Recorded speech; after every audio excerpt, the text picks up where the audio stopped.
ఈ రోజున ఎవరిని అడిగినా మీ జీవితం ఎట్లా ఉంది అంటే వారు ఏదో ఒక ఇబ్బంది చెప్తారు.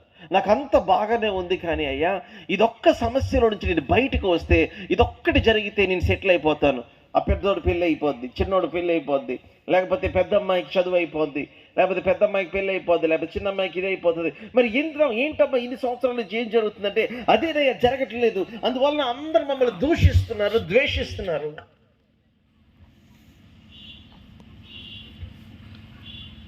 కొన్నిసార్లు కొంతమంది కుటుంబాలు ఎట్లా ఉన్నాయంటే వారు శిక్షకు గురైన కుటుంబములాగా, ఒక శాపము కింద ఉన్న కుటుంబములాగా.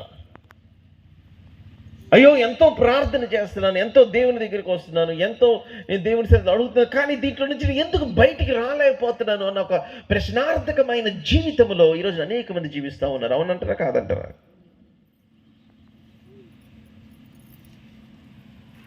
ఈరోజు నా ప్రభువు నా ద్వారా మాట్లాడే మీ రోజులు ఎట్లా ఉన్నాయి? How are your days? మనుషులు మిమ్మల్ని తృణీకరిస్తున్న పరిస్థితులు కనిపిస్తున్నాయా? దూషణకు పాలవుతున్నారా? దుఃఖములో ఉంటున్నారా? మాట వినని బిడ్డలతో సతమతం అవుతున్నారా?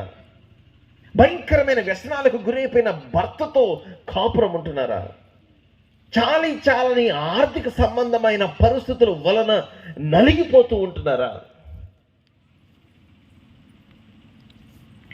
ఈరోజు మేము ఊరు దిగంగానే ఇమీడియట్గా ఏమైంది అంటే మా మొహం మీద ఎవరన్నా గుడ్డిలో పగల కొడితే ఆమ్లెట్ అయిపోయి అంత వేడి దిగిలింది.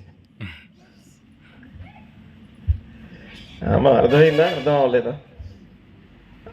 ఎంత ఎండలు ఉన్నాయా లేదా?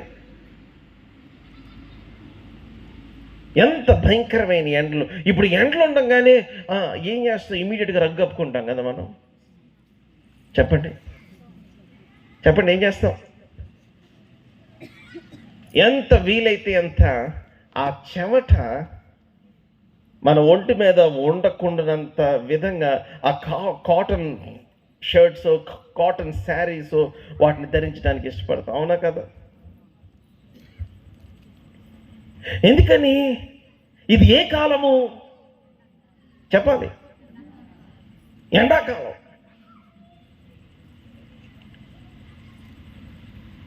కొంతమంది ఇంటికి రాగానే, బయటికి వెళ్ళంగానే, బయట నుంచి ఇంట్లోకి రాగానే ఏమంటారంటే, అమ్మా ఎండకొచ్చి ఫ్యాన్ స్పీడ్ పెట్టండి అంటారు. ఇక 5 తాటి ఎక్కడికి వెళ్తుందని అరుస్తూ ఉంటారు అందరు. అవునా? మీరు ఎవరు చూసారా అట్లాంటి?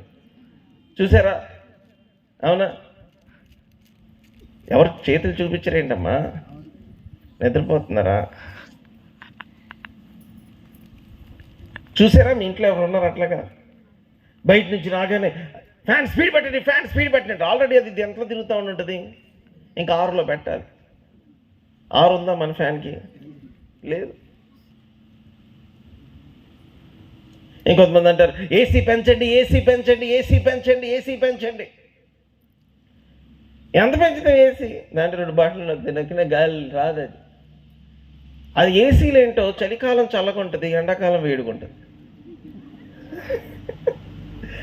అవునా కదా? చెప్పండి. అంటే ఆ ఎండలకి ఈ ఏసీ మెషిన్ కూడా సరిగ్గా పని చేయట్లేదు. ఎందుకని? అంత భయంకరమైన ఎండలు.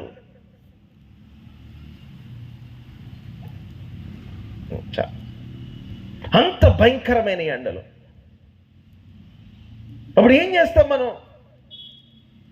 ఇంట్లోకి వెళ్తే ఫ్యాను. కొంతమంది ఇంకా చెమటకు తట్టుకోలేని వాళ్ళు ఏం చేస్తారంటే, అరే ఇంటికి వచ్చే లోపల అంతా చల్లకుండా తలుపులు వేసేసేయండి, కిటికీలు వేసేసేయండి, ఫ్యాన్ ఆల్రెడీ ఆన్ చేసేయండి, ఏసీ ఆన్ చేసి 1 గంట సేపు ఏం చేసేస్తారు? అట్లని ఆన్ చేసి వదిలేస్తారు. ఇదివరకు చిన్నప్పుడు మా రోజుల్లో ఏముండాయంటే ఇటువంటి కూలర్లు ఉండేవి. ఇవి కూడా కాదా, ఏంటంటే రేక్ కూలర్లు. మీకు ఎవరికైనా గుర్తుందా? ఆ రేక్ కూలర్లో అటు ఇటు ఏముంటుంది? అలా పీచు ఉంటుంది. అవునా కదా? అమ్మ నేనే పెట్టుకున్నది ఇంటి కూరలు. మీరెవరు? డైరెక్ట్ ఏసీలు. మీకు గుర్తుందా చిన్నప్పుడు? అంటే ఒక 10 సంవత్సరాల క్రితం, 30 సంవత్సరాల క్రితం మేము అప్పుడు మేము బల్పాలు తింటున్నాం పాస్టర్ గారు.